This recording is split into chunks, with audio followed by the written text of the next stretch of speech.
Alors, aujourd'hui, la leçon 98 du fichier PIB, page 128, reprend exactement ce que tu as fait hier, mais sans dessiner. Quand je dis exactement ce que tu as fait hier, c'est-à-dire qu'on prend un nombre, un nombre supérieur, plus grand que 10, et on enlève un petit nombre.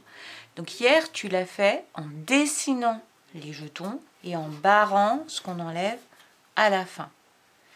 Maintenant, on va le faire en imaginant les cartons. Donc, je ne suis pas encore en classe, je ne peux pas être devant toi comme ceci. Donc là, imagine, il y a une maîtresse, elle dit « J'ai pris le carton sur lequel on a dessiné 11 doigts. » Imagine les 11 doigts.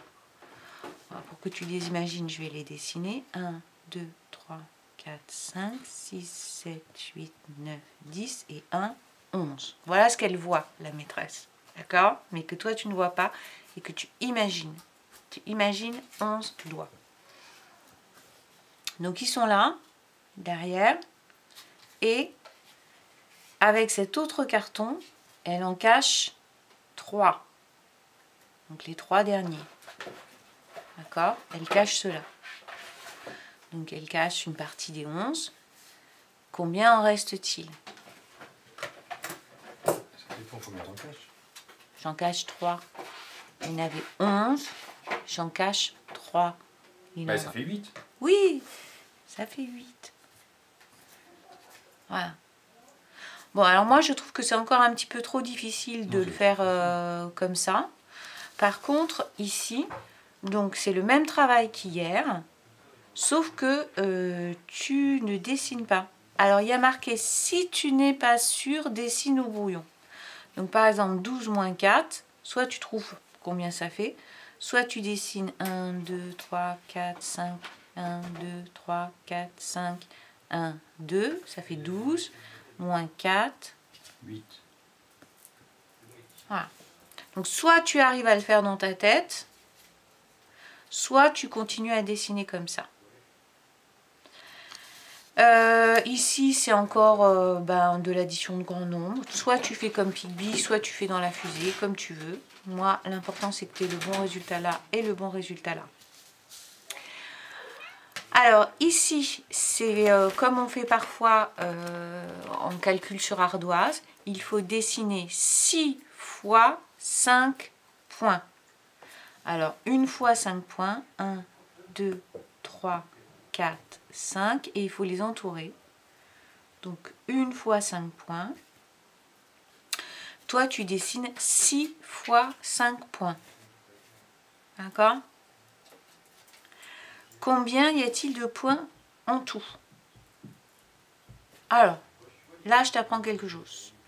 Soit tu peux écrire 5 points, plus 5 points, puis tu vas le faire plus 5 points, plus 5 points, plus 5 points, plus 5 points. D'accord? 5 points, plus 5 points, plus 5 points, plus 5 points, plus 5 points, plus 5 points. Je l'ai fait combien de fois? 1 fois, 2 fois, 3 fois, 4 fois, 5 fois, 6 fois. Et tu vois que c'est assez long à écrire. Alors, il y a une manière rapide de l'écrire, c'est que tu écris que ton paquet de 5, tu l'as fait 6 fois. 6 fois. Et 6 fois, ça s'écrit un peu à l'envers, ça s'écrit fois 6. C'est bizarre, hein? 6 fois, ça s'écrit fois 6. 6 fois. Et le fois, c'est ce signe en forme de croix. Ce signe en forme de croix, il dit fois. Ça veut dire que une fois, tu as dessiné 5, une deuxième fois, tu as dessiné 5, une troisième fois, tu as dessiné 5, une quatrième fois, tu as dessiné 5, une cinquième fois, tu as dessiné 5, une sixième fois, tu as dessiné 5. Donc 5, tu l'as dessiné 6 fois.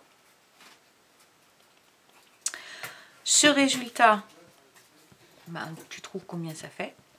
Ça fait 30. Ah, mais dis pas tout. Et ensuite, tu sais que dès qu'on a trouvé un résultat mathématique, il faut le traduire en français par une phrase. Donc, combien y a-t-il de points en tout? Il il y a point